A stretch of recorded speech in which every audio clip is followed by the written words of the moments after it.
नमस्कार। नमस्कार आदरणीय मित्रों, मैं doctor Rajkumar Soni, health by acupressure channel में आपका फिर से हार्दिक स्वागत है। आपसे अनुरोध है कि आप चैनल को ज़्यादा से ज़्यादा लाइक करें, शेयर करें और सब्सक्राइब करें और उन लोगों तक ज़रूर पहुंचाएं जो बिना दवा के अपने स्वास्थ्य की देखभाल करना चाहते हैं और अपनी स्वास्थ्य समस्याओं का हल जो है एक्यूप्रेशर, सुजोक या अन्य प्राकृतिक विधियों द्वारा चाहते हैं। थोड़ा सा ये कैमरा एडजस्ट कर रहा था मैं, थोड़ा सा। हाँ, ठीक है। पीछे दादी जी की फ़ोटो है और मेरी दादी का बड़ा आशीर्वाद था। उन्हीं के आशीर्वाद से मैं इस फील्ड में आया, चिकित्सा के उसमें। पर ये अलग हुआ कि ज़्यादा दिन वो बचे नहीं उस समय, यानी आकस्मिक ही निधन हुआ था उनका। तो आज का विषय जो है उसको शुरू करते हैं। आज का विषय है गॉल ब्लैडर की पथरी। गॉल ब्लैडर की पथरी, गॉल ब्लैडर जो है पित्त की थैली जिसको कहते हैं, पित्त की थैली जिसको कहते हैं, ये मैं आपको बताऊं। पेट में दाईं तरफ लीवर होता है, लीवर में ही नीचे लटकी हुई सी थैली होती है। इस चित्र के माध्यम से आपको समझाएं तो ये देखिए, आप बड़ा बारीकी से ये देखिए, ये दिख रहा है। ये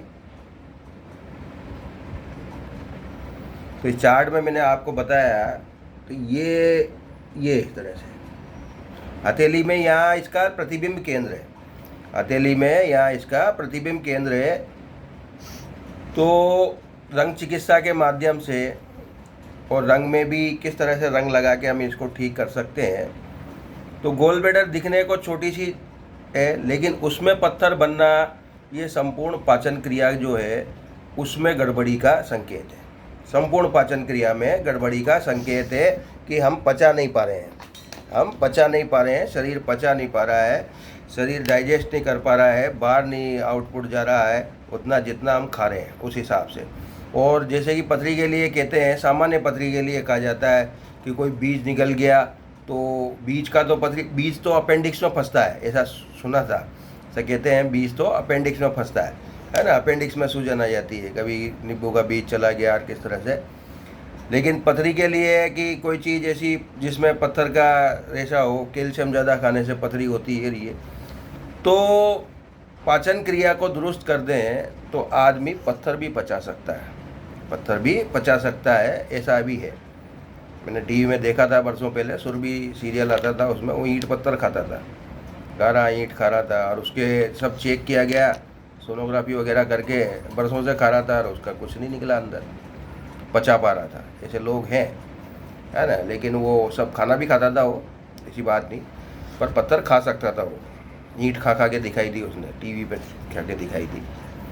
देखिए, तो पित्त की थैली का मैंने रिफ्लेक्शन बता दिया आपको कि पित्त की थैली या गॉल ब्लैडर का रिफ्लेक्शन यहाँ है, या पित्त रस बन के स्टोर होता है और लिमिटेड मात्रा में वो यहाँ से स्त्रावित होता है। लिमिटेड मतलब जितना जितना चाहिए।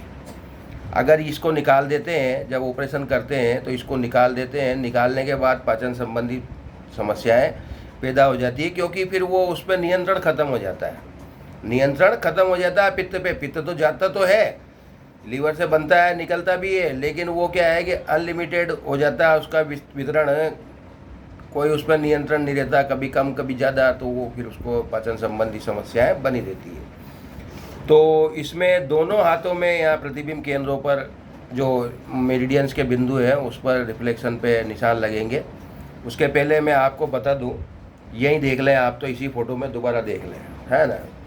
ये उस चित्र में ही देख लें कि ये जो प्रतिबिंब केंद्र है, या थोड़ा सा चुबा के देखें, चुबा के गड़ा के देखें, इस स्थान को थोड़ा सा महसूस करके देखें। और वहाँ ज़्यादा दर्द जहाँ है, ज़्यादा दर्द जहाँ है वहाँ क्या करना है कि बीच में, तो ये मैं लगा के बता दूँ आपको, ये बीच में तो नीले रंग का निशान लगाना है और आसपास लाल रंग के निशान लगाने हैं। अभी गर्मी में आसपास काले रंग के निशान लगाए जा सकते हैं, ये एक तरीका है। दूसरा, उस रिफ्लेक्शन सेंटर को आप जितना मोटा जहाँ दर्द हो रहा है उसको ऑरेंज कलर से कवर कर सकते हैं। किसी किसी पुस्तक में ऑरेंज के बजाय आपके पर्पल कलर भी दिया हुआ है, जो आपको सूट करे। अब देखिए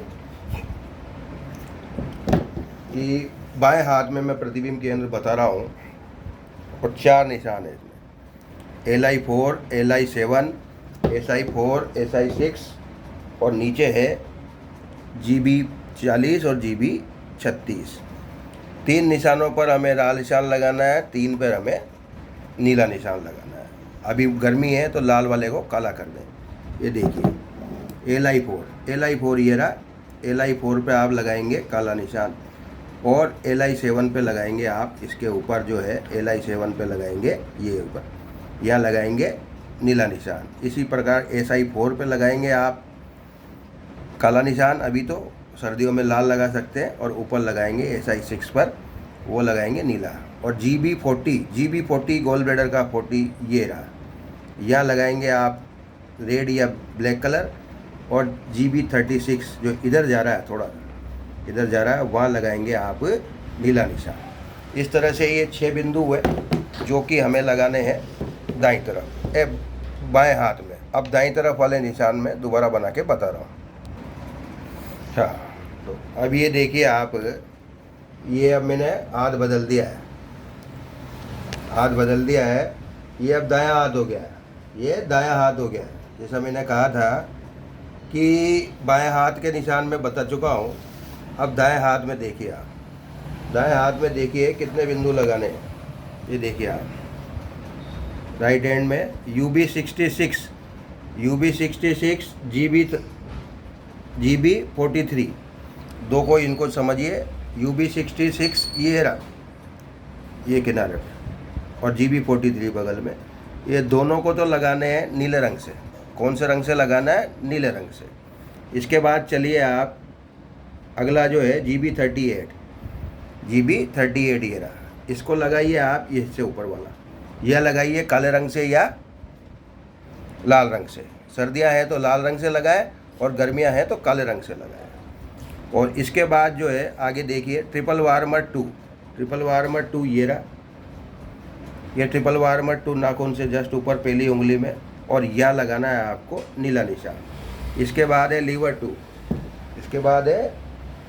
2, ये देखिए आप थोड़ा ध्यान से, आप बिंदुओं का नाम पढ़ लें, मेरी शक्ल जैसी भी दिखे उससे कोई मतलब नहीं है, आपको चीज़ समझ आनी चाहिए। ये मेरे चेहरे का दिखने का कोई मतलब नहीं है।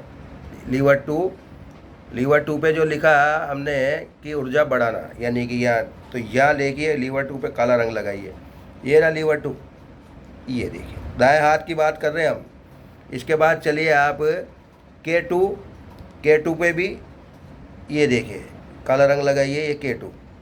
और अंतिम बिंदु जो दे रखा है P8 पे भी आपको काला रंग लगाना है, ये रहा P8 पहली उंगली में, ये रहा।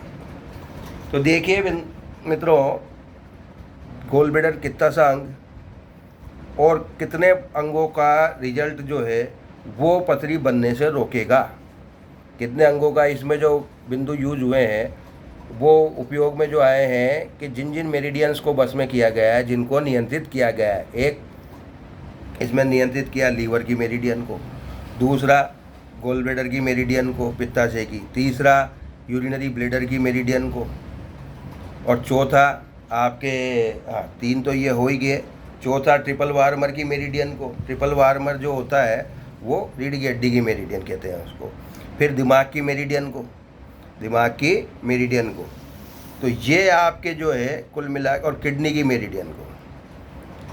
5-7 चीज़ें हो गई, urinary bladder, gall bladder, triple warmer यानी कि रीढ़ की हड्डी की मेरिडियन, लीवर, और आपके दिमाग का हो गया, और बड़ी आँत छोटी आँत।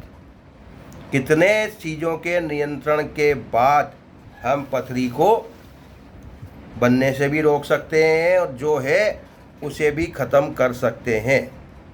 तो अब आप समझ जाएं कि कितनी एडवांस पद्धति है, कितनी एडवांस पद्धति है।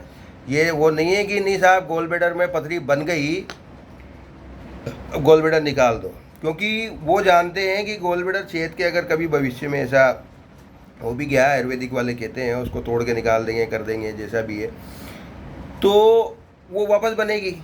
वो इतनी सारी चीज़ों को मैनेज नहीं कर सकते हैं, इतनी सारी चीज़ों को एलोपैथी से या और चीज़ों से मैनेज नहीं किया जा सकता कि आगे पथरी ना बने। वो इस तरह से कहते हैं पानी पर्याप्त पीजिए, ये मत कीजिए, वो पर नहीं। इसी तरह से जैसे स्टेंट डालने के बावजूद नहीं कहा जा सकता कि इसको दोबारा अटैक नहीं आएगा। 10 साल बाद स्टेंट बेकार हो जाते हैं, जैसे वो बताते हैं, है ना, 10 कोई के 15, तो खतरा हमेशा बना रहता है। तो आपसे अनुरोध है कि स्वास्थ्य उपयोगी इस वीडियो को ज़्यादा से ज़्यादा शेयर करें। किसी भी समस्या के लिए मेरे कॉल कर सकते हैं 9928492069। हम आपकी समस्या का उचित और सार्थक समाधान, उचित भी और सार्थक समाधान प्रस्तुत करने की, आपको देने की पूरी प्रयास करेंगे। नमस्कार, धन्यवाद।